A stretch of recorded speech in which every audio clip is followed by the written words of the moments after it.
All right, thank you, Mike. This is where the game's biggest stars come to play from Staples Center in Los Angeles. Two teams each looking for what would be their first Power Conference win of this young season. We've got a one-loss TCU team taking on the nearby USC Trojans. They check in tonight, 5 up and 3 down. Happy to have you with us courtside here inside Staples as the Horned Frogs have just one loss. That was at home against Lipscomb. USC, meanwhile, looking for their first win against a team with a winning record. Last Saturday, losing on Fox to number 5, Nevada. Aaron Goldsmith, Casey Jacobson. And Casey, it's never too early to start talking tournament resumes, correct? Absolutely. All right, so with that in mind, when you look at Andy Infield's Trojans, 0-3 against Power Conference teams. We mentioned the Nevada loss last Saturday.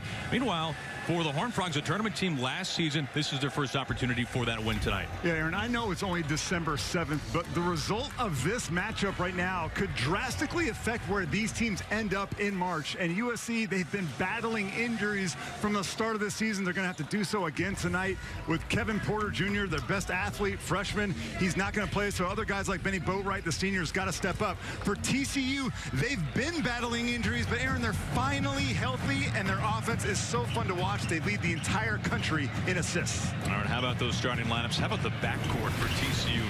Jalen Fisher coming off the season-best 15 points, just his 5th game coming off of injury. Alex Robinson, one of the best assist men in the nation, averaging 9 a contest. How about some bigs for the Trojans? Benny Boatwright, double figures his first 5 games, now 1,000 career points. And how about Rakocevic, Pac-12's leading rebounder, 5th in the nation, as the tip is controlled by Jalen Fisher and the Horned Frogs. Love the matchup down low between Kevin Samuel, number 21 in purple, and Nick Rakocevic. Bain takes it, puts on the brakes. Robinson in the paint up top. And Rakocevic picks it off. Alex Robinson loves to throw that lob. It was predictable, though, on that possession. And I know USC has been watching a lot of tape, Aaron. They've had 6 days, as a matter of fact, to get ready for this game. So nothing should really surprise the Trojans. They did a nice job in that first possession. Well, Fisher's had the hot hand from distance, 48% of the season. He knocks down his first try tonight. That is what Jalen Fisher does, and Coach Jamie Diston has talked about it, that they have 2 point guards, Alex Robinson and Jalen Fisher, but Jalen is a 3-point shooter. That's his mindset. He's now 10 for his last 19 from behind the arc. Rakocevic coming off a double-double against Nevada. Tries to step through off the front of the iron, and TCU ball. Back to the 3-pointer by Fisher. Jalen Fisher, 6'2" junior. He's got deep range, and USC will mix up their defenses. Right now, they're starting in man-to-man. You'll see a little bit of 2-3, but whatever defense you're in, you're going to have to mark number 10 in purple, although TCU has plenty of other marksmen from deep. This is the best shooting team in the Big 12. In traffic, Robinson is able to find the handle again. Up and under. Controlled by TCU and Kevin Samuel. On the deck, J.D. Miller. Miller, the senior most experienced player, averaging a dozen a game. He's also the most physical offensive player they have, as Derek Thornton drives the lane and draws a foul. Now, Jamie Dixon now in his 3rd year, born in Burbank. Parents still live in his North Hollywood childhood home. 13 years at Pitt, and he has brought this TCU program back from the grave. Nice offensive possession there, out of bounds. Benny Boatwright gets an easy one. But going back to Jamie Dixon here, he's completely changed the culture. I mean, last year they made the NCAA tournament. They didn't just make it, they were a 6th seed. And this season, you know, their season tickets are sold out. This is probably one of the most anticipated, if not the most anticipated TCU basketball season ever. Robinson left open, NBA 3. He's good. He's a 50% shooter from behind the arc. Yeah, he just doesn't take very many. He's now 10 for 19 for the season. Very judicious, but absolutely can line it up and knock it down, not just a passer. Oh, right, little floater, front iron. Rebound Samuel, 6'11" freshman. Quickly, Fisher. Thornton pushing. Duke transfer, left hand, scoop high up the glass, no good. And a short possession. Derek Thornton avoids the contact there. I felt like he could have gone into the body of Samuel and gotten 2 free throws. When you avoid the contact of 7-footers, it makes it a very difficult scoop shot. Thornton took an elbow up to the chops. We'll stay on this in. Andy Enfield, his 6th year here in Southern California. A chance tonight for his 100th win at USC. 71 wins over the last 3 seasons, the most in that span in school history. And the coach is going with a casual look tonight. He was all dressed up. I know you were impressed with his attire last game last week. Well, he was standing right in front of me the whole game. He couldn't help but notice as Robinson puts it through. Really nice start for TCU. You can see why they lead the nation in assists. They trust each other. They move the basketball around. And yeah, they just played a couple of nights ago, but they look to be the fresher team early. Andy Enfield using an early timeout. 10-2. TCU leading USC. Horned Frogs winning their last 3 games, including a rivalry game in Dallas against SMU. And they completely smothered the Mustangs in their home gym in Dallas. That's a rivalry game. Fort Worth and Dallas are only about 32 miles apart. Boatwright, who's so ice cold on Saturday against Nevada, was just 3 for 13, knocks down a 3. Yeah, and 1 for 7 from three-point land. This is a bounce-back game for Boatwright. I don't feel like USC could beat any elite team unless he scores upwards of 20 points. He is their leader. Bain cut off. Up top, here's Miller. He puts it up too strong. Shaquan Aaron hits the deck and hands it off. There's Elijah Weaver on the floor for the first time. Rakocevic, no dribble needed. Beautiful pass there from Elijah Weaver, who we weren't sure was even going to play today. He's been battling injuries as well. A freshman, they like him a lot. A big point guard, number 3 in yellow. Fisher, jab step, pull up, short iron. Fought underneath, and a clear window off the glass. Kevin Samuel. He's shooting 74% on the season. Because he shoots layups and dunks, and he doesn't really stretch out, and that's okay. They don't need him. He plays exactly the role that they ask him to. Weaver gives up a shot underneath. Boatwright, straightaway 3. Kosovic fighting right to Weaver. Knocked away. Like Bain gets his hand on it. We've got a timeout on the floor here inside Staples Center. As Nick Rakocevic checks in with his first bucket of the night. Couple of bigs on both ends, getting it done. Kevin Samuel. Welcome back to Staples Center. TCU with a 5-point lead over a USC Trojan team that really needs their junior point guard Derek Thornton to lead their offense, and he is most effective when he makes quick and simple decisions. Here, a side ball screen, only needs 1 dribble to decipher the defense. He's got Nick Rakocevic cutting right to the rim, and this is simple basketball. Here, Derek Thornton is 30 feet from the basket, but he gets all the way inside the paint with just 2 dribbles. Simply draws the defense and sets up Jordan Usher from the corner. And then last, here's a top pick and roll situation. Again, 1 dribble. He sees the switch, and now throw it where only your big guy, Nick Rakocevic, can go up and get it. To me, Derek Thornton gets in trouble, Aaron, when he over dribbles. This season, he's got 29 assists, but he's got 19 turnovers. He needs to work on that, and if he can do that, this USC can be a potent offense. USC 5-3 on the season. Losing to Vandy, losing to Texas Tech, losing to Nevada as well. A chance for some statement wins. Allock putting it up, just checking in on the floor. Bain puts it back in, his first bucket. Oh, and a lucky break for TCU. You had Benny Boatwright and Jordan Usher fighting over amongst themselves for that rebound. Dangerous pass knocked away. Looking for Elijah Weaver in the corner that time.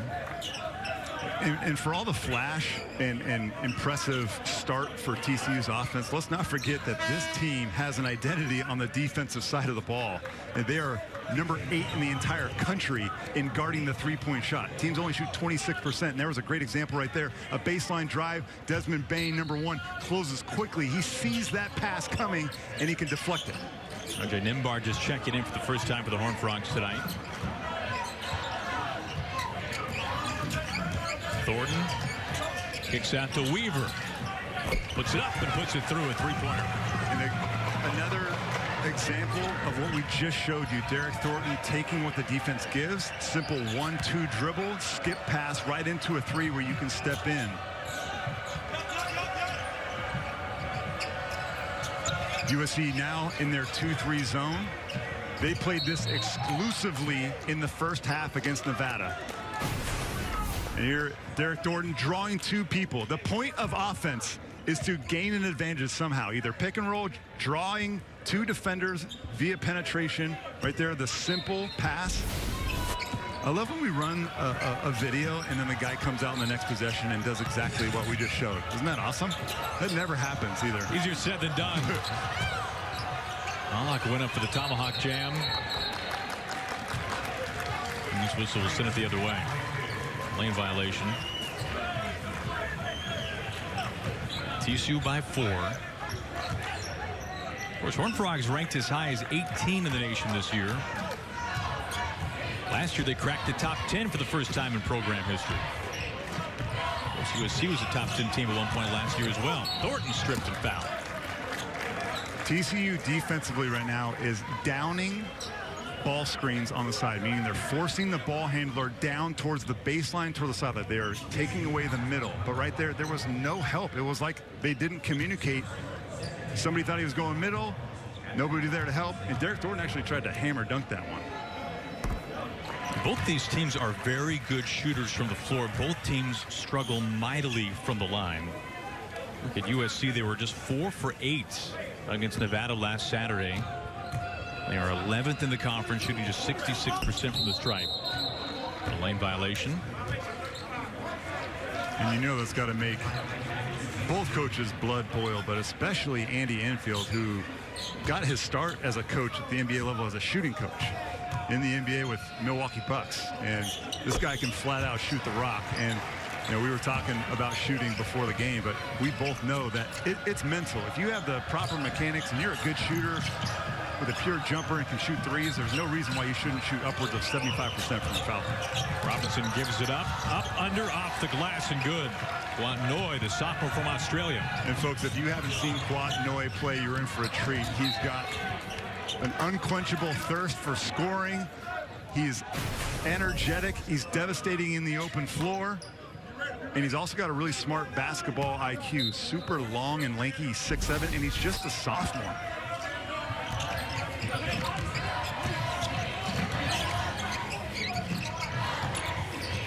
Boatwright and Rakocevic back on the floor again for the Trojans. Boatwright steps back from the elbow. Ripped down by the Horned Frogs. And that assist was the first for Alex Robinson. He leads the nation. He averages 9 a game. And he's now 2 points shy of 1,000 for his career. Noy with a little bit of daylight, and he puts it through. So most people know that when you play a 2-3 zone, where it's most vulnerable is in the middle. However, a lot of teams don't have a player, especially a big, that they can put in the middle to trust to make a play. Not TCU. This is a positionless team, especially with Kwat Noy. You put him right in the middle, he's a playmaker in there. Strong hands for Rakocevic. Fights for some ground and a foul underneath. Nick Rakocevic. Sorry, Aaron, but he has really come into his own, Nick Rakocevic. This is junior year. And I think Nick would have redshirted his freshman year. As you take a look at his number, 4th in the entire country in rebounds. If you'd have told me that, I don't know if I would have believed you. But he would have redshirted his freshman year in 2016 if it weren't for the early departure of Nikola Jovanovic. He left. It was a surprise to the staff. He still had a year of eligibility. He went undrafted, so it turned out not to be a great decision for Nikola. But then Benny Boatwright hurts his knee, and now they need Nick Rakocevic as a freshman to play minutes alongside of Chimezi Metu. I feel like if he would have redshirted, you're looking at a sophomore who's got this year and 2 more years to go. Would have been a dominant force for many years. But they'll still take 2 really solid years from Nick. And he's been tremendous. He's coming off his 5th double-double, 20 and 12 against the Wolfpack. Just through both free throws. Number of substitutions on both sides. Rakocevic gets a breather.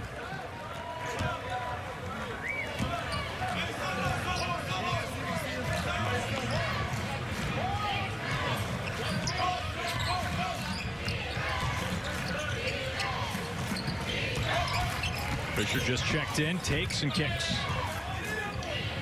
3 left open. Noy too strong. Weaver pushing and kind of blindly knocked away by Fisher, but controlled by the Trojans.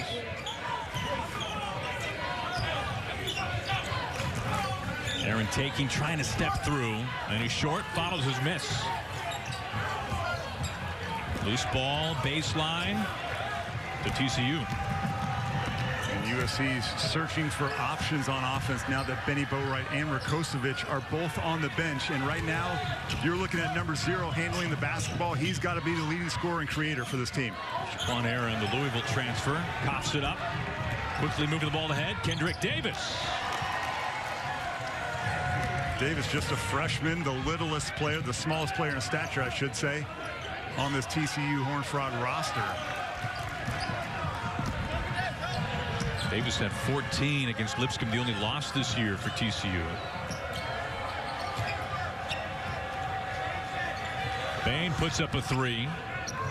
Short possessions on both sides. Shaquan Aaron wants to slow it down a little bit. Normally a shot that you don't really see Desmond Bain shoot. To me, he's one of the most consistent performers, and that's a shot that you can get at any time. A contested standstill 3-point shot. TCU is much better than that offensively. Or at least they want to get better shots than that. Usher in the paint. Almost a putback. Uialamo, who just checked in a minute ago. Nice pass. They kick it around. Fisher hunts his second, and he gets it. So, credit Jalen Fisher for the bucket, but how about the extra pass from J.D. Miller, who easily could have cast up an open step-in 3. Instead, he finds the hottest 3-point shooter right now for TCU. That's just smart basketball. It might sound simple, but a lot of teams at every level, high school, college, and hoop, and NBA, they don't continually feed the hot hand. Usher, he can dial it up. Too strong on the 3, though. I mean, this is the calling card for TCU, is it not? The ball movement, the distribution? Yep, ball movement, dribble, drive, kick out. All 5 guys can shoot 3s.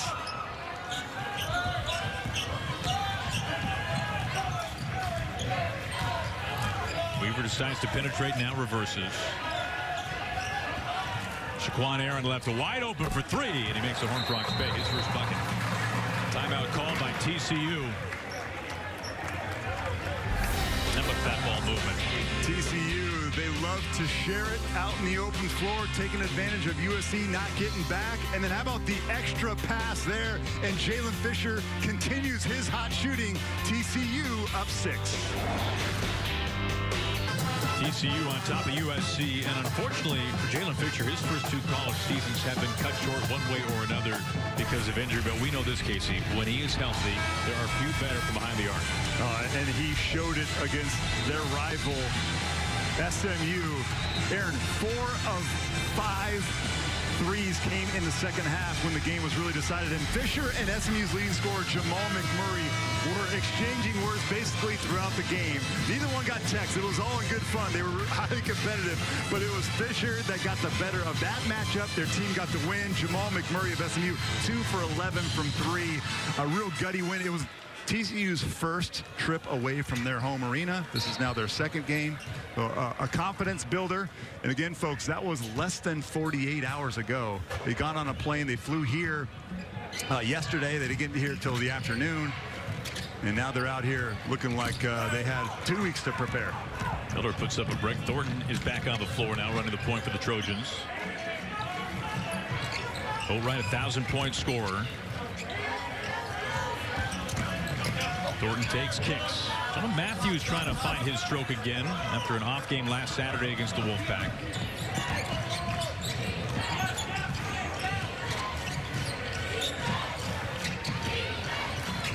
Aiden Archie on the court for the first time, number 0 in purple.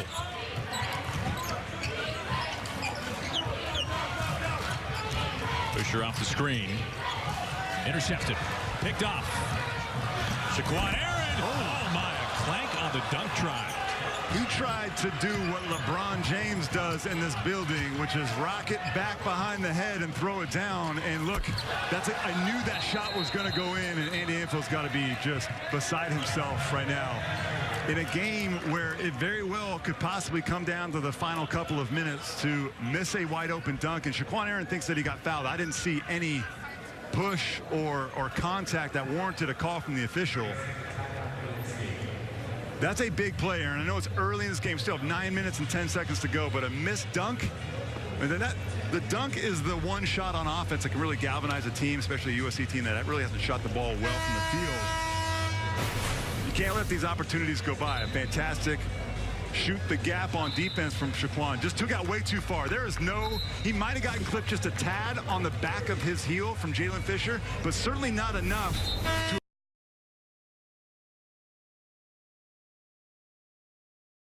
Well, it's a missed dunk that results in the third three-pointer for Jalen Fisher.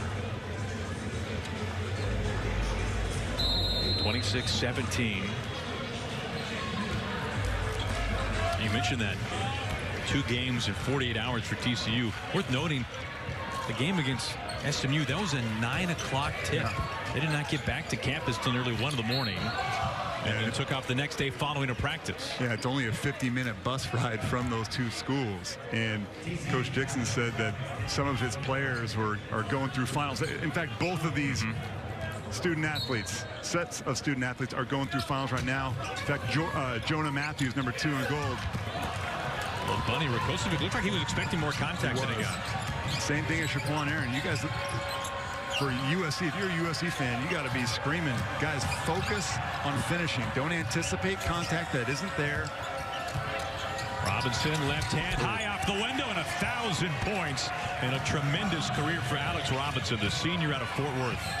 If you're going to score 1,000, that's the way to do it. How about a beautiful underhand scoop shot? And folks, that is a much more difficult shot than Alex Robinson made it look.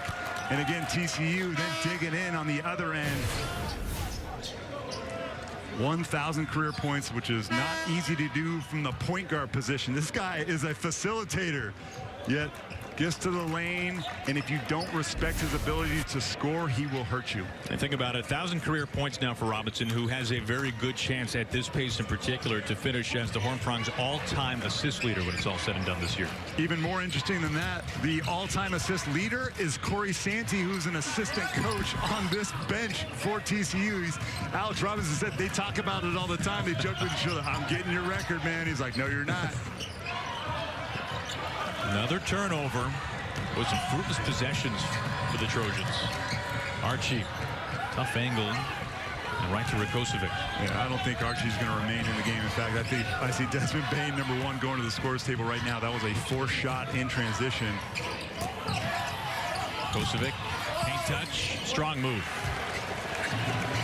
USC is doing a little bit too much complaining for the officials. The players need to let Andy Enfield chew on the officials' ears. They just need to play, focus on what they're doing. A nice move by Nick Rakocevic, though. Moy spots up 3. TCU's had some open looks, especially from straight away. And he steps out of bounds. We've got a timeout on the floor. TCU leading USC here in Southern California. Beautiful night, as you might expect.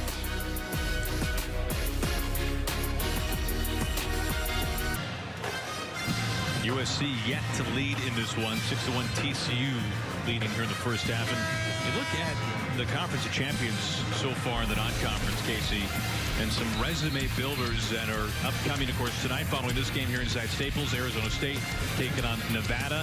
How about Utah traveling to number 9 Kentucky? Washington coming up in the middle of the month will take on number 15 Virginia Tech. UCLA, Ohio State. The games in yellow neutral site games, but the Pac-12 needs some resume builders. That's an understatement. They're 2-10 against top 25 teams right now, so it's last call time for Pac-12. Right now, their biggest resume building wins are Arizona State beating Mississippi State, who was ranked 15th at the time. They're still ranked now 22nd in the country, and Arizona going to UConn, although I don't know if UConn is going to make the tournament. So that's only 2 wins. You have to have non-conference wins. Why, Aaron? Because when you get to conference, if nobody is ranked, then you're just going to beat up on each other and no one builds their resume. It's kind of a nightmare situation for the Pac-12 unless they can get some of the wins that we just showed you. Robinson, tough left hand. And a foul sends this the other way. Of course, the Pac-12 almost had maybe what would have been maybe the best win of the year in college basketball is University of Washington nearly upset Gonzaga in Spokane.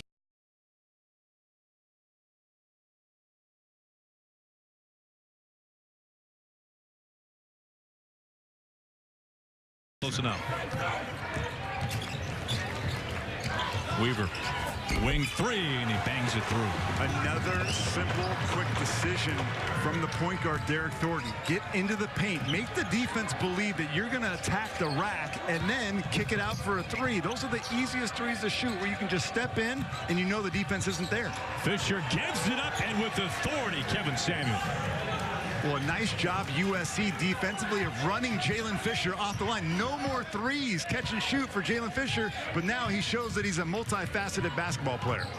Weaver. Short possession Trojans. Robinson quickly across. Fisher with just enough window. Boatwright was there, and it's an air ball.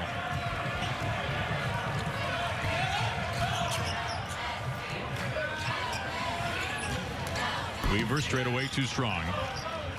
So I noticed something right there on that shot that Elijah Weaver just took. He stopped at the NBA line as Desmond Bain goes and misses a shot. Why stop at that blue line? That's for the Lakers and the Clippers. The college line's the black one.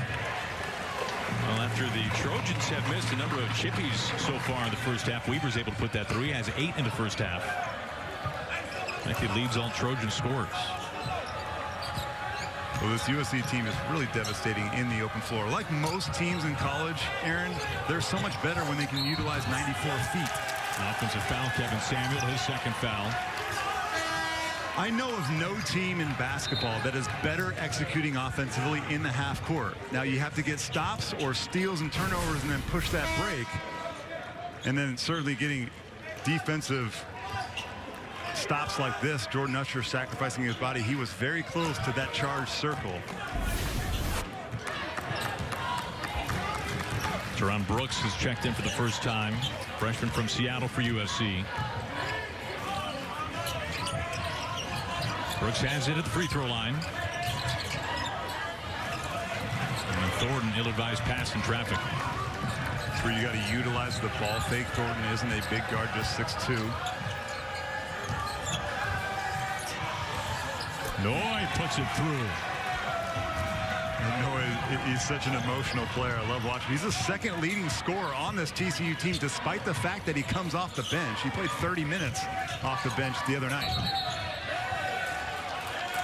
Usher is pleading for a foul. Last touch USC.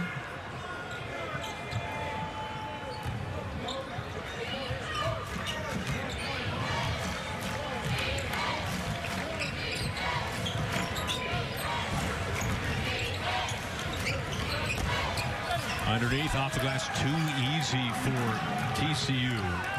Alak's first bucket, junior from New Zealand.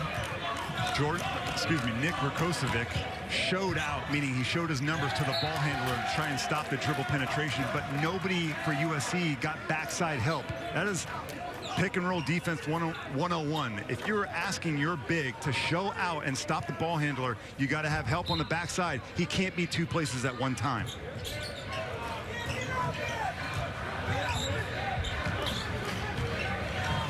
Now Thornton will set it up as we approach the 4-minute mark here in the first half.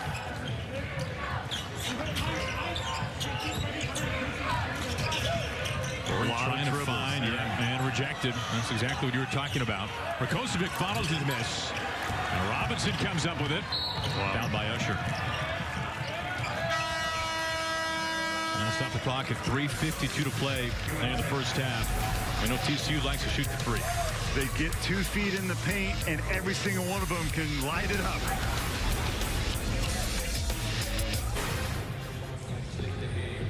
All right, thank you, Mike. Good stuff coming up. Under 4 to play. In case you look at USC and their leading scorers, Benny Boatwright, Nick Rakocevic, Jonah Matthews, those 3 have combined for just 11 so far in the first half. Yeah, we were talking to Andy Enfield about their previous game on last Saturday against Nevada, and he's like, look, when we play against elite teams like a Nevada, like a TCU, I think TCU is a top 25 team, certainly the way they're constructed now and the health. They have to be led by their seniors. And that, you know, yes, that is putting pressure on Rakocevic and Boatwright and Jonah Matthews, but they can handle it. And for a team like USC, who's been battling injuries, they need their best players to be consistent night in and night out. Alak, jump hook, won't roll through. This is my first look in person at Elijah Weaver, and I like what I've seen so far. He's a big guard who can score it. He has a nice feel and understanding for the offense. This is a USC team that's trying to fill the void that Jordan McLaughlin left. He was one of the best point guards in the history of this school. Weaver with 5 to shoot.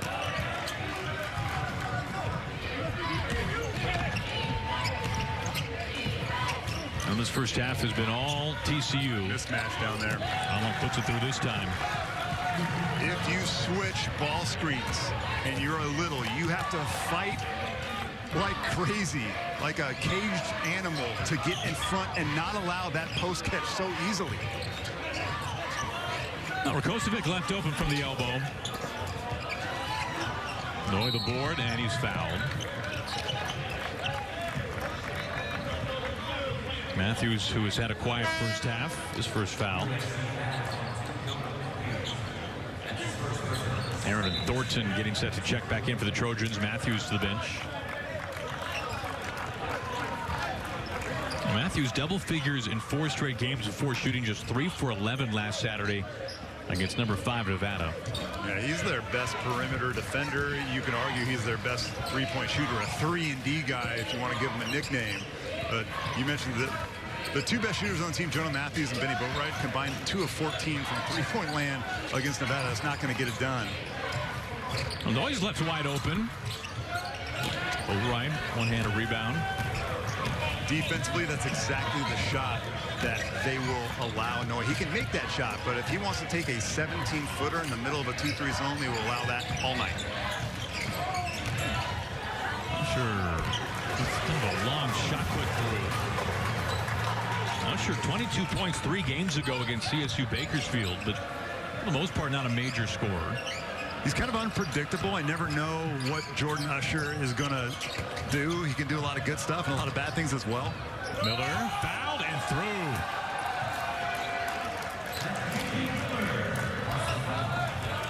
This is a kid, J.D. Miller, who seeks out contact. Every time he catches the ball down low, he wants to bounce off bodies and get to the foul line. See that pump fake?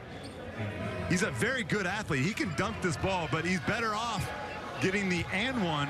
He leads this team in free throws attempted, and it's not close. This will be his 35th free throw attempt of the season. This is the first free throw attempt of the game for TCU. He gets it. J.D. Miller, also the Iron Man of this TCU team. He's a senior. He's played in every possible game, and he's on pace to break the school record or tie the school record of 136 games played. He's like the LeBron of TCU. He just never gets hurt. He's in the lineup every night. Rebound Noy pushing across to Fisher, who's knocked down a trio of threes in the first half. I think that's the first time J.D. Miller's ever been compared to LeBron. That's what they call him around the stockyards back in Fort Worth. Miller, and that's waved off a travel. And an excellent job. That is what was lacking for most of this first half defensively for USC. That time, Elijah Weaver, the freshman, gets his body in front of the rolling big. On the pick and roll, somebody has to take the roll if the big is going to help out on the ball handler. And that's the result. You either get charges or they don't throw the ball down low and they have to find another option. Now, last Saturday inside the Galen Center, USC led Nevada at the half. Much different story coming up here tonight as we're a minute away. Well, Matthews trying to catch and put it back. A lot of chippies that the Trojans have missed. Look, I'm marking them down, and I'm up to about 5 missed layups for USC. And what do the missed layups always produce at the other end, seemingly, in this game? TCU three-point shots. Jalen Fisher is on fire. He's got 12 points on 4 3-pointers. He had 15 points against SMU. All were from the three-point line. Football movement. Thornton up top and a travel.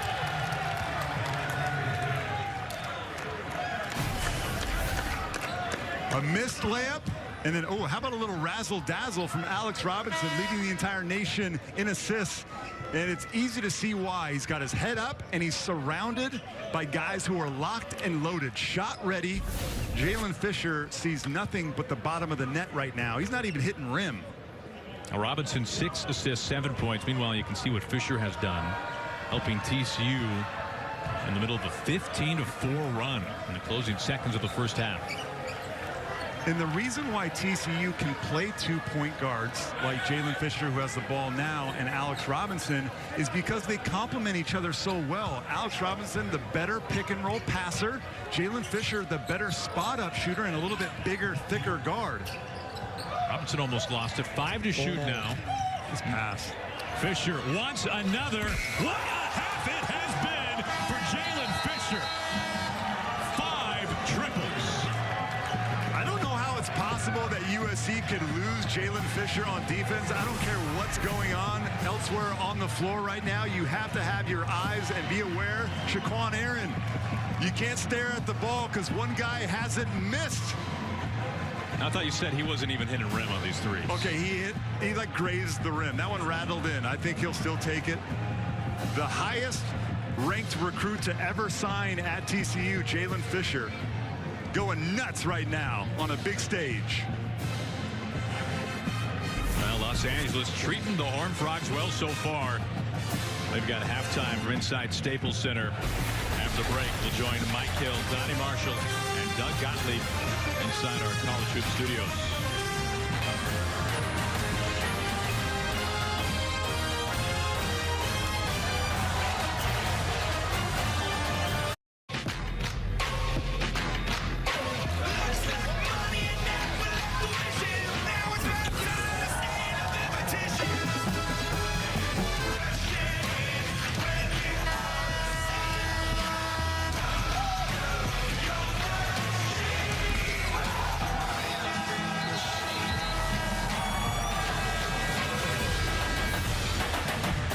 TCU playing its second game in 48 hours. The Horned Frogs have traveled west at inside Staples. They lead USC by 20 as we're moments away from the second half. Welcome courtside once again, Aaron Goldsmith and Casey Jacobson.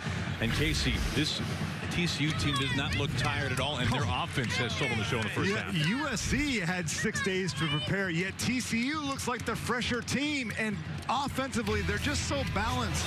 Kawhi Noy is their super 6-man off the bench. He's got 7 points, but everybody getting in on the accident, on it. Alex Robinson joined the 1,000-point club. Everybody makes extra passes. They have 14 assists on 19 field goals, and Jalen Fisher is no doubt the star of this game. 15 points, 5 of 7 shooting the ball from behind the arc. We begin the second half, USC with the ball. Casey, in your mind, well, this is not a good start. No. What is it USC needs to do differently here in the second half? I mean, there's many things, okay? It's pick and roll defensive coverage. They need to be tied together. It looked like they weren't sure where they were forcing it and where the help was coming from. You can't allow TCU bigs to pick and roll to the basket uncontested, because then you're going to be scrambling, and if they don't score at the rim, they're going to be launching threes like this. Desmond Bane, his first 3 of the night.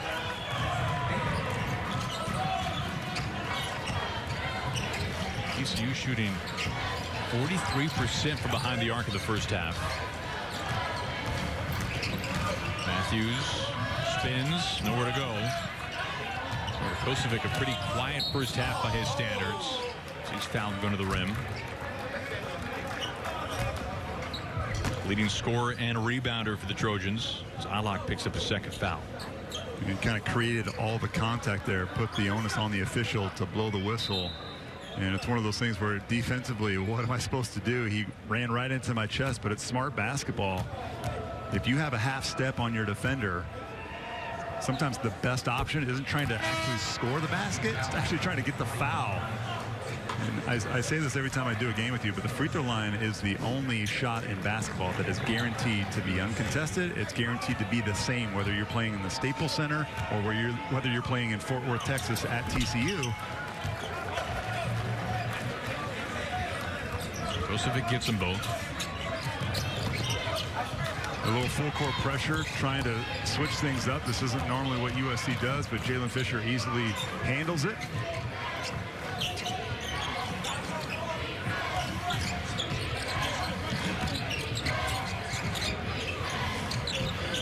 Miller, the senior, left hand off the window. You see how he took his time there? It's really difficult to take your time and be patient on a drive to the basket, but he waited to see what Benny Boatwright was going to do before he shot it. Boatwright finds it from 3. Boatwright now with 8. He and Elijah Weaver, the leading scorers so far for the Trojans. Efficiency has always been my question with Benny Boatwright. He's a good shooter, but over the course of his career, he's 41% overall as Alex Robinson knocks down another TCU jumper. And he's learned everything from his mom. His mom played at TCU and was a baller. Taught him everything he knows. Well, maybe not everything. I think Jamie Dixon has taught him a few things. But the foundation of his game.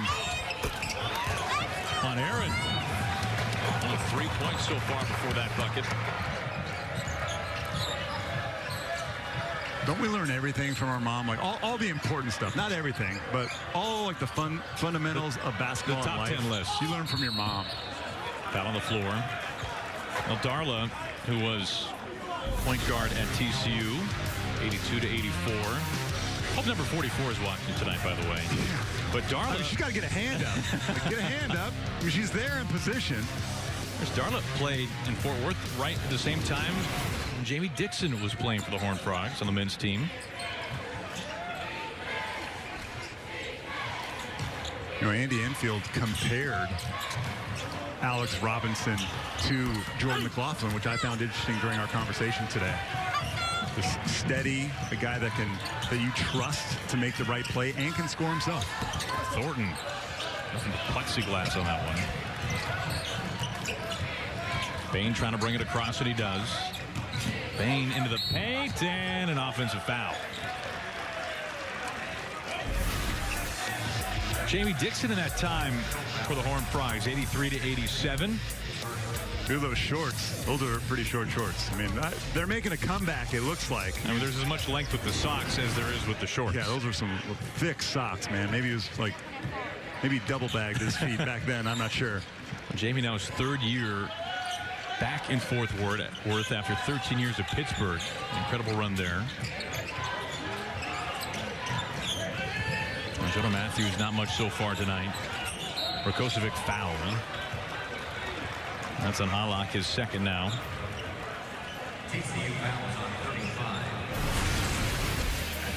How about that, though? 11 NCAA tournaments in 13 years at Pitt. None in that span, of course, for the Horned Frogs. Then the last 2 years, 2 winning seasons, and a tournament berth last year for the first time in 20 years for TCU. And okay, so that is all incredible. This team currently, and he's from the Southern California area, as you can see here, and he's happy to be back home, and his team playing so well tonight. But this team currently is excellent, but Aaron, they're built for future success too. They have an excellent blend of upperclassmen right now with guys like Alex Robinson and Jalen Fisher, who are juniors and seniors, but they also have 8 freshmen and sophomore. Not all of them play significant minutes yet, but he believes in all these players, and they also have a freshman, a very good freshman, a top 75 player, PJ Fuller. Right now he's playing at Finlay Prep, just outside of Las Vegas area. An excellent player that could be a one and done, as a matter of fact. Here's a corner 3, and it is buried by Noy.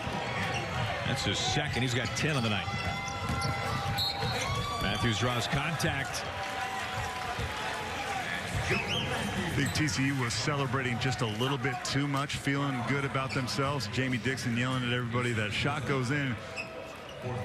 Coaches hate when you score a basket and then you give up a layup on the other end. That just can't happen. If you have good defensive balance and you're clued in on what's going on, a shot goes up, somebody has to get to the half court where that LA Clipper logo is, so something like that can't happen. And Matthews converts on the 3-point play. His first points tonight, he averages 12 a game.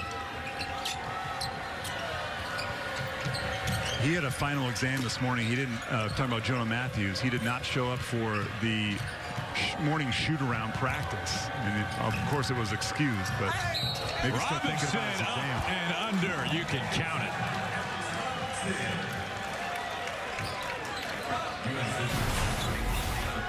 And we talked about his mom. I'm not sure if his mom, Darla, could do this right here. That was really nice. He is left-handed, certainly getting to that strong hand.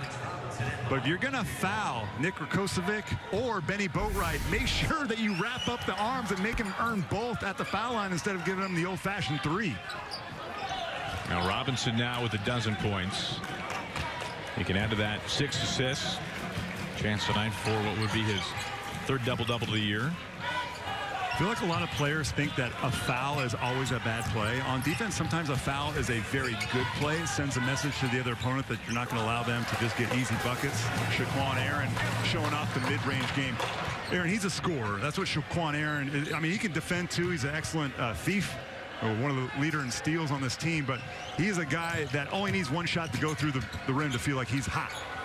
Desmond Bane rattles out. Rakocevic the rebound.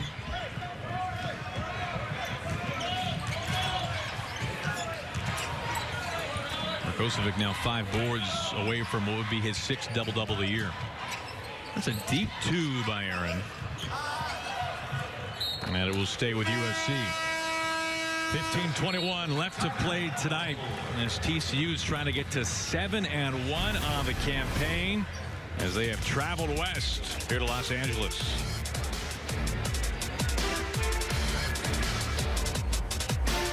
TCU shooting 45% from downtown. They lead 59-41. Let's talk injuries to studs on both sides of the floor tonight. Benny Boatwright, who seems like he has been injured more times than not. When he's healthy, he is dominant. Yeah, he was healthy during his freshman season. Then sophomore season, 2016 and 2017, you see it just starts rolling downhill. And this season, he does recover. He missed a few games, but 28 games missed. That's an entire college basketball season. And I'm not sure Benny Boatwright thought he'd be here this long. He thought he'd be in the NBA right now. And here's Jalen Fisher. He broke his wrist his freshman year, tore his meniscus in both knees. So before the year started, his sophomore year last season, before the season started, he tore the left meniscus. Then played 16 games, tore the right meniscus, was out for the rest of the year. And when I watch Jalen Fisher play this year, I feel like he's changed his game. He is now looking to shoot threes. I feel like it's easier on his knees. 84% of his total shots come from the three-point line, and tonight is another example. 8 of his 10 field goal attempts have been from the three-point line. I feel like he doesn't want to drive and put too much added pressure on that right knee that you see has a black sleeve on it. Maybe that explains why Fisher does not have a attempted free throw to date this year. And I'm not mad at him. It's a lot easier to shoot threes. It's more fun, too. Take it from me, partner. I love hoisting them from deep. It's no fun to get your bell rung by any of the bigs when you go down low. 3 rattles out by Noy.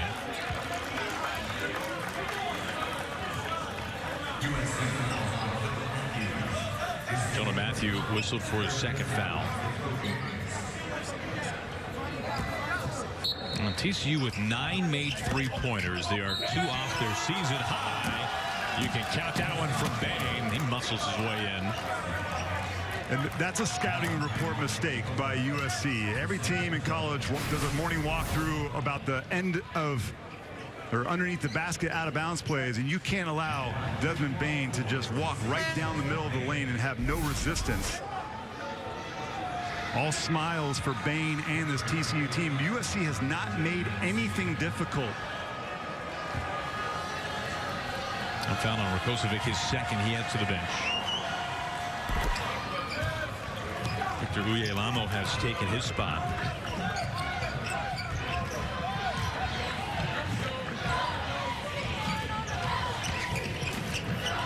USC held to 26 points in the first half, their lowest first half total all season.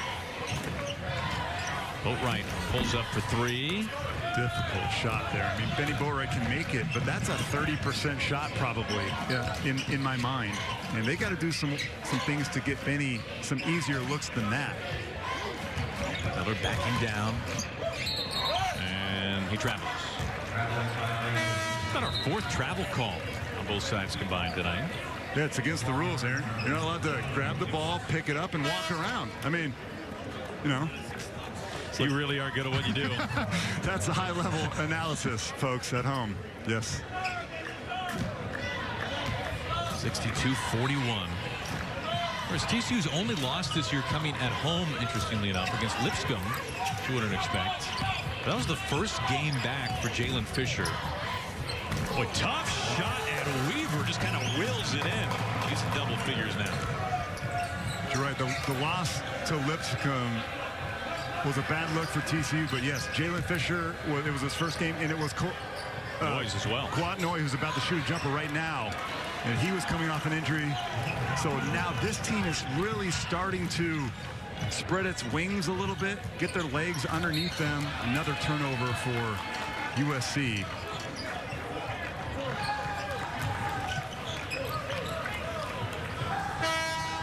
And I'm not trying to make excuses for that turnover or any turnover in this game, but I'll tell you one of the things that bugs me about these, these events.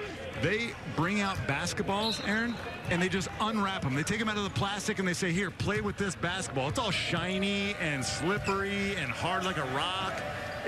Like, I'm a shooter, man. You know what I mean? Like, I need to massage it like a pitcher on a mound. You got to rub the ball with dirt and all that stuff. I typically leave you alone when you see a ball for the first time. Yeah, it is creepy. Here comes Weaver.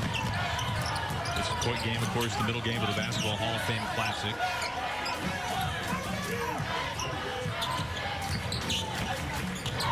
Wing three to Matthews. Matthews just 3 points. Put that through after fading away. Matthews over 20 starts last year, averaged nearly 10 a game.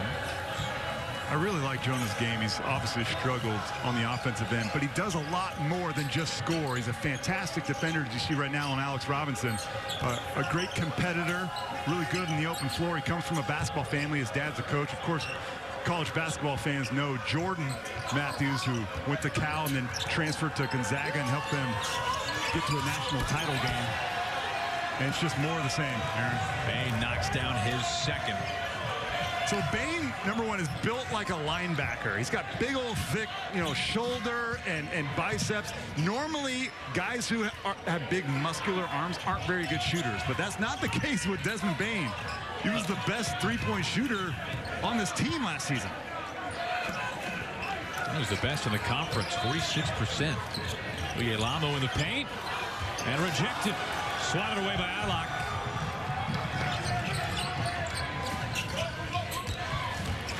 Matthews almost had it.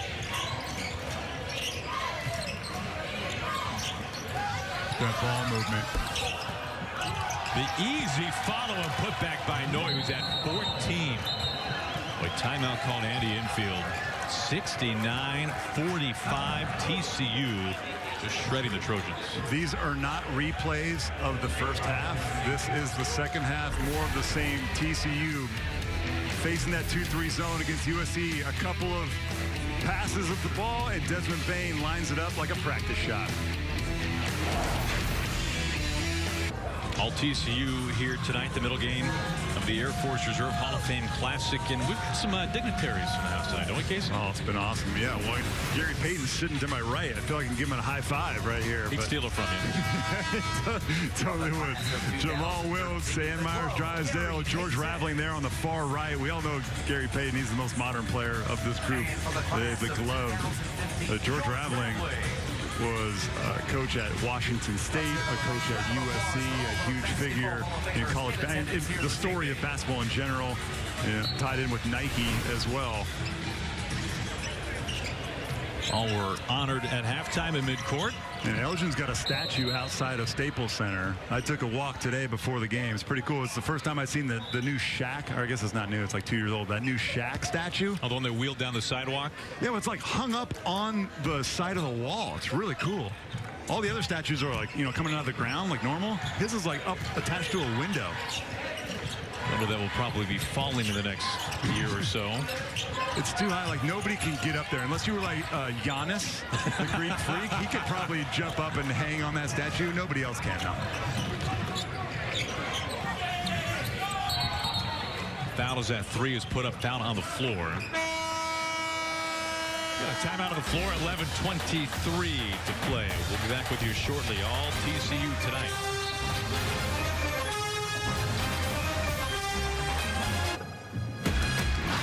Tomorrow, Coach Calipari brings his 9th-ranked Wildcats to Fox. Reed Travis leads Kentucky's front court in the battle against Seton Hall. Don't miss the City Hoops Classic tomorrow, 11:30 a.m. Eastern on Fox, and of course the Fox Sports app. Aaron, I'm still getting used to seeing Reed Travis in a Kentucky uniform. Reed, of course, was at Stanford, my alma mater, for several years before transferring to Kentucky. And you take a look at the AP top 10. Gonzaga has been so good, although they had a scare from the UW Huskies. And by Creighton for over a half. A 9 or 10 point win at Creighton isn't necessarily a scare. That's a solid win. But Kentucky lost to Duke on November 6th, the first game of the season. And they've kind of went into hiding a little bit. They're practicing, and they haven't played another power conference team, but now they're ready to come out of hibernation and show us what they've been working on. Defensively was where they got shredded by Duke, but almost everybody has except for the Gonzaga Bulldogs. Jump stop in the paint. Robinson trying to get in instead. Shaquan Aaron, he has his outlet stripped. It's been that kind of night, too. That was an easy steal and a kick ahead for what would have been an uncontested dunk, and they can't get that right either. Slips out of the hands. TCU gets another break. Jalen Fisher to check back in. Caden Archie as well. Archie, who's played limited minutes this year, but we've seen him on the floor a number of times tonight. Bain and Nimbard get a breather. No, Fisher had that fantastic first half. Nothing yet in the second half. 15 points, all on threes. Saved right to Usher. Outlet, Shaquan Aaron. Usher stripped. Ahead to Robinson. Robinson drawing contact and a blocking foul. First foul on Thornton. I love watching college hoops because guys aren't afraid to dive into the stands. Like, you never see this kind of stuff in the NBA. They're worried about their contracts, right? I can't dive in there. I got $20 million on the line. But Kwat Noi, kind of a fun name to say, too. Kwat Noi. Love this young man. And he seems perfectly content to come off the bench despite the fact that he's one of the best. You could argue he's like second best player on TCU's team.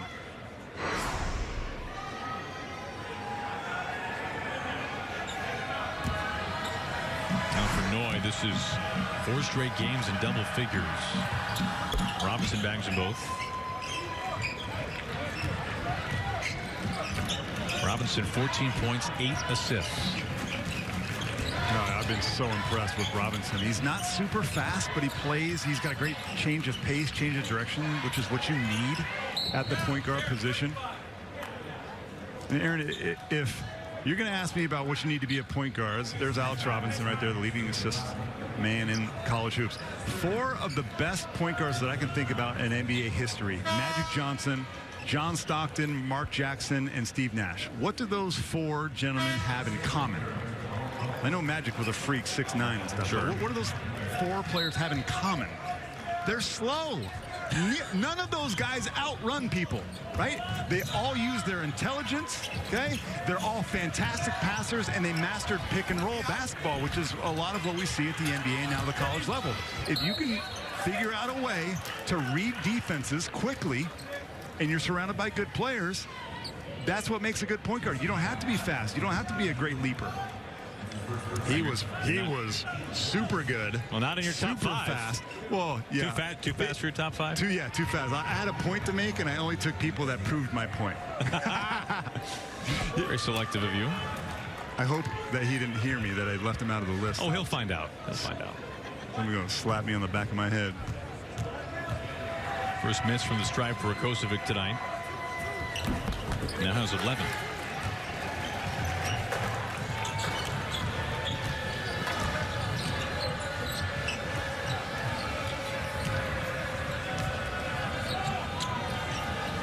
TCU back in their 2-3 zone. It hasn't been as active as it was certainly in the first half against Nevada. To get another and one. Oh no, they're going to call it on the floor. Against Nevada, USC had a 1-point lead, and they were active, especially at the top of that 2-3 zone, which is really, really crucial. I mean, every player is important, they have to be tied together, all 5 on the defensive end.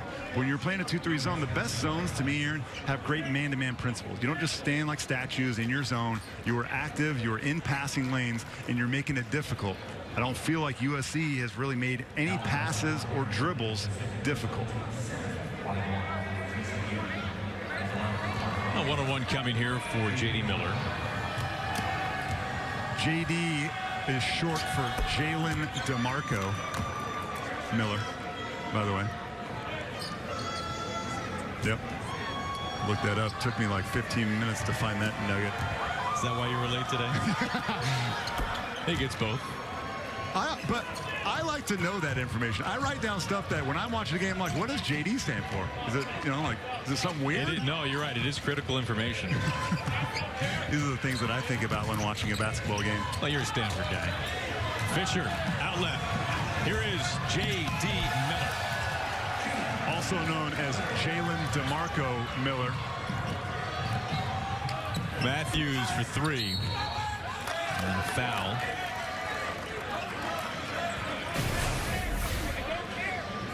Nobody Robinson back. Not too happy.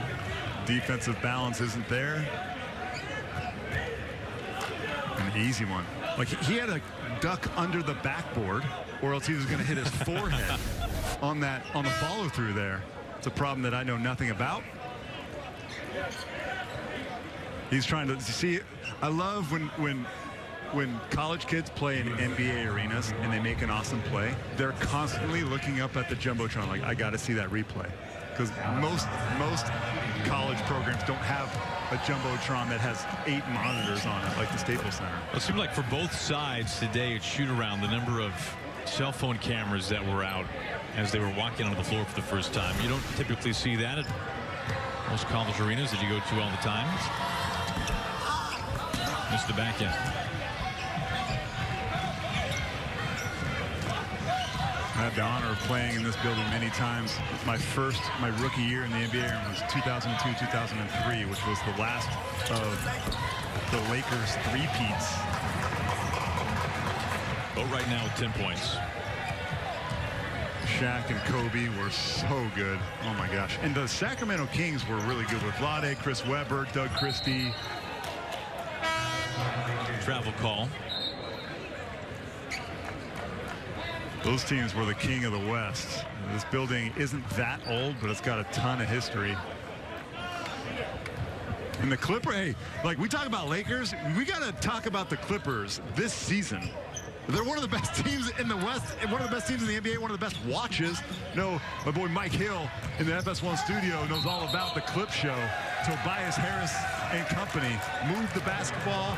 They play like TCU. They play tight end defensively. They have fun playing out there. I've been so surprised about the Clippers this year. How did you doubling Shaq? How did that work out?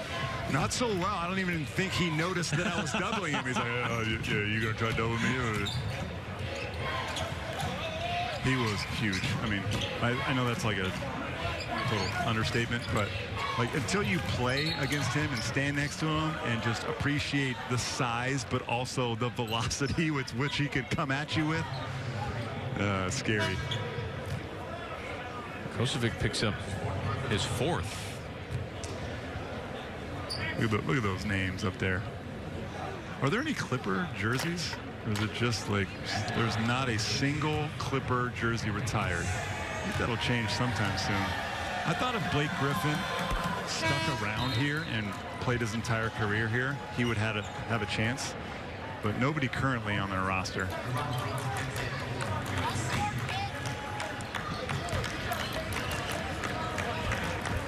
Davis now with 3 points, a freshman from Houston. Getting some extended minutes here as he makes it 78-48.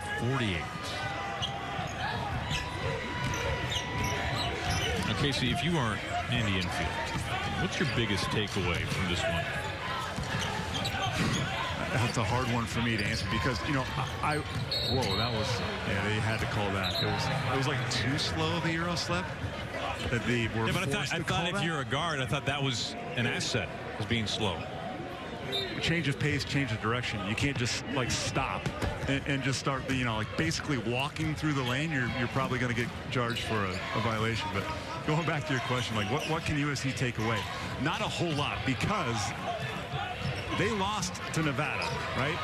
So they had 6 days to prepare, kind of adjust, and then they come out just flat-footed, not ready defensively for the onslaught that TCU brought with them today. So kind of back to the drawing board. This is a team that, you know, look, we haven't started conference play, and we're not going to for another 3 weeks, so the season's not lost or anything, but I don't know how much positive they can take out of this performance. Miller for three, the 11th made three-pointer from TCU that has tied a season best. They made 11 against Eastern Michigan in the final days of November. I have a feeling that next week TCU is going to climb back into the top 25, especially if any of the voters are watching this game. Just dismantling USC. And one of the big storylines has been what TCU has done from behind the arc. Now, winning on a neutral floor is hard, but doing it this way is just really impressive from TCU. Okay, so we know this about Andy Enfield, now in his 6th year as the head coach for USC. The man can recruit, and next year's recruits look about as good as any. Oh, they have done a fantastic job, Andy Enfield, recruiting the state of California, which is always loaded. This is the top 5 in California in 2019. And look, like UCLA and Stanford and Cal, they want to be on this list, and it's almost all red. Isaiah Mobley, the one on the far left, is number 17 player in the entire nation. Fantastic player. He's also got a brother, Evan Mobley, who's a junior, who's also committed to the Trojans. Onyeka Okongwu is a person, and there's the father, Eric Mobley's an assistant coach for Andy Enfield, so he's going to be coaching his boys here with the Trojans, and those two players are really good. So USC's got a lot to look forward to with those. But another guy I wanted to mention was Onyeka Okongwu, and if people who are diehard basketball fans and followed Lonzo Ball's high school career at Chino Hills, Onyeka was a freshman when Lonzo Ball was a senior, and they won a state championship. Well, now Onyeka, it's his team at Chino Hills. He's now a senior. Last year, they won a state title without any Ball brothers, and Onyeka leading the way. And he's been fantastic. The best post prospect probably in California. You know, it might be worth reiterating at this point when you talk about the recruiting class and, you know, the freshmen that the Trojans have this year. Kevin Porter Jr., who 5-star prospect during his recruitment by Andy Enfield, was a 4-star, then was elevated eventually to a 5-star prospect, not playing again tonight. Essentially a deep thigh bruise. Played only a mere matter of minutes in the second half on Saturday against Nevada. But he essentially hasn't played either in a game or practice in about 2 weeks.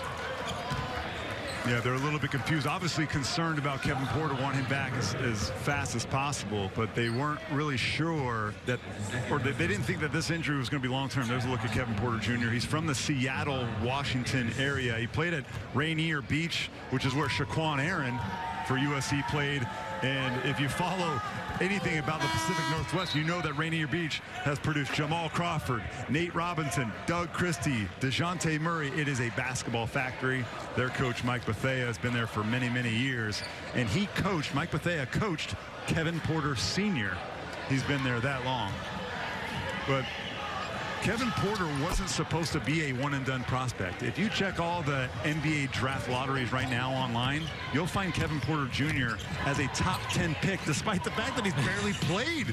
And the reason why is he blew up in this USA basketball. It's called the Nike Hoops Summit. And what it is a game with the select high school players from the United States go against the select high school players from the world. Now, what's interesting is Kevin Porter Jr. was not on the USA team.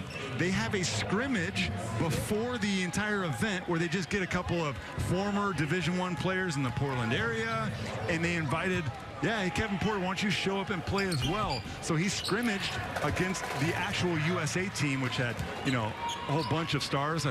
RJ Barrett was on the world team. And Kevin Porter Jr., with some NBA scouts watching, just went off, Aaron. No one can guard him. He was dunking. He was hitting threes. And he just blew up and went from being a 4-star prospect to a 5-star. Everybody wanted him. UW had him. Or excuse me, USC had him. And they might not have him for long. Well, the frustration, has to be setting in for Andy Enfield. Of course, the health of his student athlete, top priority, but knowing that there is a chance, and maybe a very good chance, that Porter is here for just the one season, missing some pretty vital non-conference games, as Henry Davis now has 8 points. Boatwright answering. Boatwright, a quiet first half, came into life somewhat too little too late, it feels like, for Boatwright. Now with 14. I remember the first time I saw Benny Boatwright play in high school. I'm a total nerd. I actually go to some of these AAU events. I got nothing else going on. I got a wife and 3 kids, but I just like hoops a lot in summertime. But I saw Benny Boatwright play for Dream Vision. Really good team. They had Justin Simon, who's now a guard at St. John's. The two of them were just wreaking havoc. This is kept alive, swatted by Miller. Well, they also had Chase Jeter, the starting center for Arizona. So Chase Jeter, Benny Boatwright, Justin Simon at the high school level. Tough, really long athletes.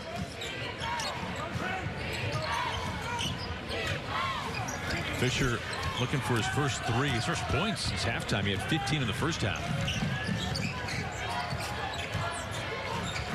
Nick Rakocevic had deep position. You can't ignore the big. If he's going to work down there for that position, you got to reward him, because you can't forget that the bigs are the ones that are going to set screens for you. And if they're happy, then you're going to be happy.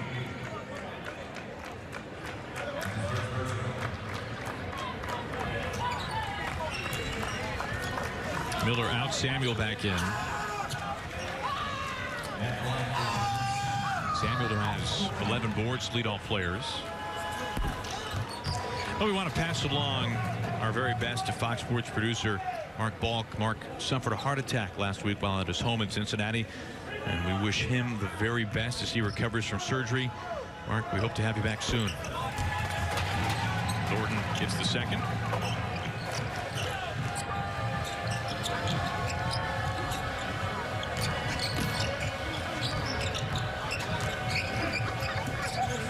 Great opportunity for some TCU Horned Frogs that seldom see minutes. This is a great chance for Kevin Samuel to get some post touches.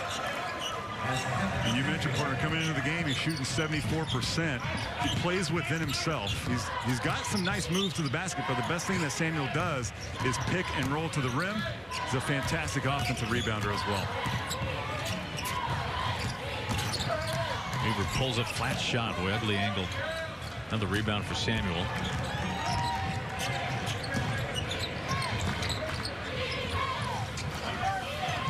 So on the floor right now is only freshman and sophomore. Oh, there it is. Samuel is a redshirt freshman.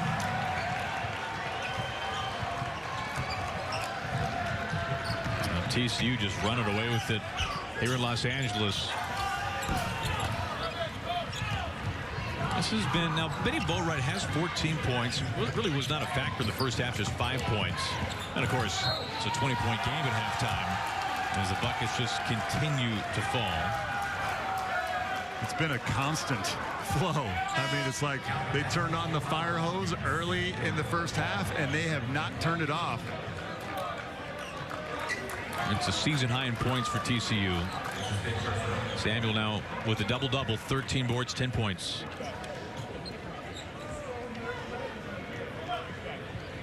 And he was born in Barbuda, and I had to look that up.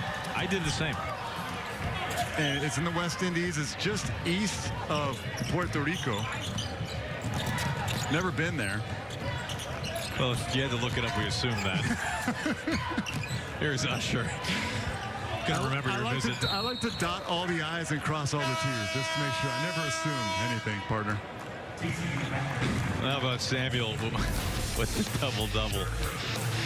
The redshirt freshman from Barbuda, West Indies, coming at you.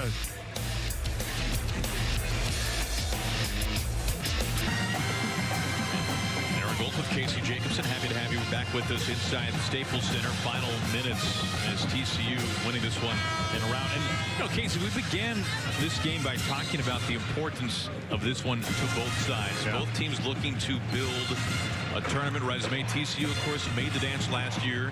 USC trying to get back to it.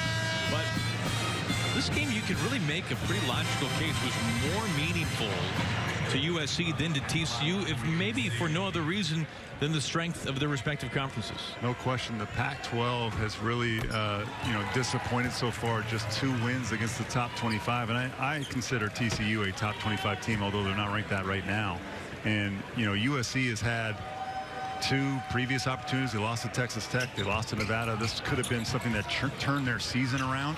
And from TCU, the reason why it's not as critical to them is because they play in the Big 12. The Big 12 is a fantastic conference, as always. Of course, at the top is Kansas, the #2 team in the country, who's won that league 14 straight years in a row, which is like John Wooden didn't even do that with UCLA. But besides Kansas, you have a Kansas State team, Texas Tech, which already beat USC. Iowa State is much better than they were a season ago. And Oklahoma doesn't have Trae Young. They continue to win. They've only lost 1 game all season. A better team. They don't have the star that Trae Young is, but they're a better team now. This is Archie at the line. Well, Sunday, it's a Fox NFL doubleheader, starting with Drew Brees and the high-powered Saints taking on the Buccaneers. Then it's America's Game of the Week. Carson Wentz and the Eagles battle Ezekiel Elliott and the Cowboys at a huge NFC showdown. Top 2 teams in the division. It's all on Fox and the Fox Sports app. You can check your local listings. And the difference for USC in this game, Casey, compared to the losses to Texas Tech and last Saturday to #5 Nevada, is that USC led both of those games at halftime. They were down by 20 at half and held to a season-low 26 first-half points here tonight against the Horned Frogs. They have struggled in all of those games in the second half, and I'm not sure why. I don't know if it's adjustments. This is a team that maybe just runs out of gas a little bit. Do they rely too heavily on Nick Rakocevic and Benny Boatwright? But some teams get stronger as the game goes along. A team like Gonzaga, for instance, seems to get stronger. And USC right now is trying to figure that out. They seem to fade even when they're playing at home. Owen Asheras, who's played just 4 minutes all season, sophomore from San Diego, on the floor now for TCU.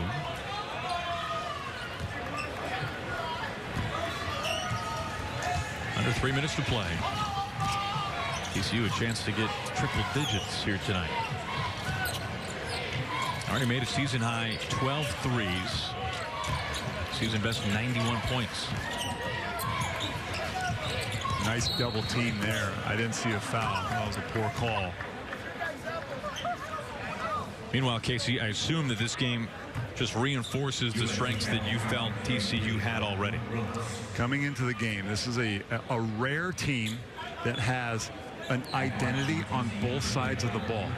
TCU defensively, you know what they are. They are a man-to-man team. They don't play zone. They're going to get after you. Offensively, they move the basketball. Certainly, they are led by Alex Robinson, #25, who has the ball in his hands the majority of the time. But they have Jalen Fisher as a secondary ball handler and a fantastic 3-point shooter. But nobody is selfish on TCU. Not a single person. These 2 gentlemen can get in the lane at will. They can also stroke it from deep. Both of them are shooting over 40% from the 3-point line. What a luxury it is for head coach Jamie Dixon to have 2 guys like that running the show. Usher throws it away.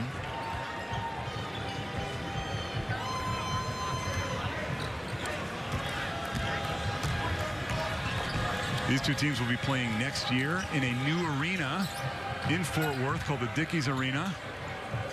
And one of the reasons they came out here is so that USC will return the favor next year. Hopefully it'll be a better game, a closer game for all those involved. Only a 3-minute drive from campus there in Fort Worth, 14,000 seat arena. That'll be the first college game played. It'll be on December 6th. And Dickies Arena has already been selected as a second-round NCAA tournament site in 2022. And before that, the American Athletic Conference Championship in 2020. So there's some high-level basketball played there in years to come. Jamie Dixon said it was built for the rodeo. But they're trying to squeeze in some basketball in between those rodeos. Have you ever been to a rodeo? You know, I have not. I've been to the stockyards. It's as close as it's come. I once saw a bullfight in Spain when I played in Europe for a couple of years. That was crazy. I mean, do you know that a bullfight, it takes hours? I'm serious. It takes hours to watch this bull die. It's really sad. I didn't like it at all. Aaron gets the rebound, under 2 minutes to play. Almost stripped, and it is. Outlet pass. Hard foul. Lama with the foul on Caden Archie.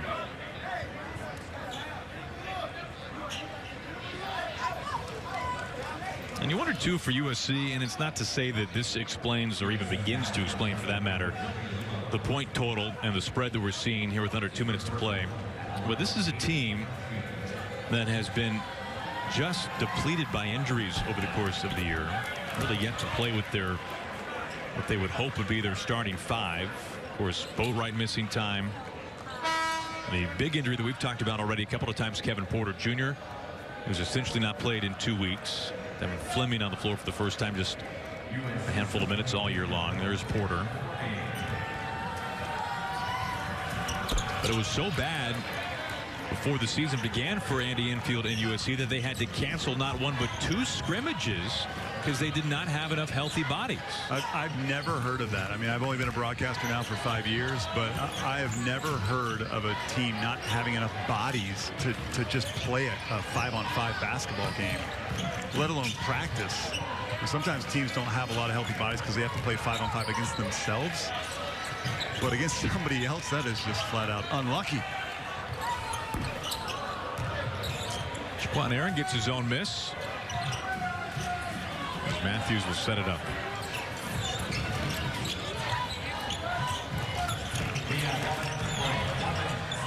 Matthews straight away deep 3. All 8 of his points have come in the second half. And of course for USC, their next date will be on the 15th against Oklahoma. And you know, you look at this schedule for the Trojans. Oh boy, that sums it up. Wow. Jerron Brooks. Been that kind of a night. You don't want us to replay this one if you're part of the Brooks family. He's young, though. Like, my leg would have possibly evaporated into thin air. That could have been bad. Yeah, but young people, they bounce back. They're made of rubber band. Whoa. Long carom. Archie trying to throw it down. Now you look at USC and the opportunity that they had. We talked about 0-3 versus non-con power opponents entering tonight. Vandy, Texas Tech, and Nevada. Oklahoma coming up, but they had a 3-game stretch, and they're in the middle of it right now. Nevada, TCU, and then Oklahoma coming up. You don't expect to win all 3 of those, but if you're Andy Enfield and you want to be a serious contender to make the tournament, you have to take at least one of those. Absolutely, at least one. You hope for 2, or you hope for all of them, certainly. But, you know, last year, a lot of people, a lot of USC fans were upset that they finished second in the regular season and don't make the tournament. But if you dive a little deeper, USC was 0-7 versus NCAA tournament teams from power conferences. So they just didn't have that resume win that the selection committee could hang their hat on. And you can get those resume wins any which way in November, December, in conference. The trick is now for Pac-12, we're going to see a Arizona State team take a crack at Nevada. But if they lose to Nevada, who's excellent, how many teams are going to be ranked for the Pac-12 in 3 weeks? For the conference sake, they want as many as possible, right? So then you can build resumes that way.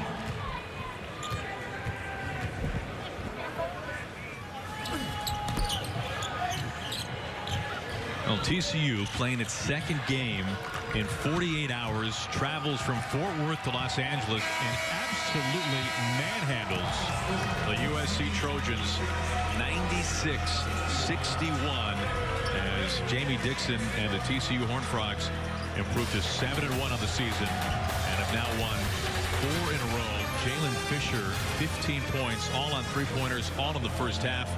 TCU just dominant tonight. I mean, looking at these numbers, I wouldn't have believed them if you told them to me before this game starts. TCU makes 34 field goals, and 22 of them are assisted.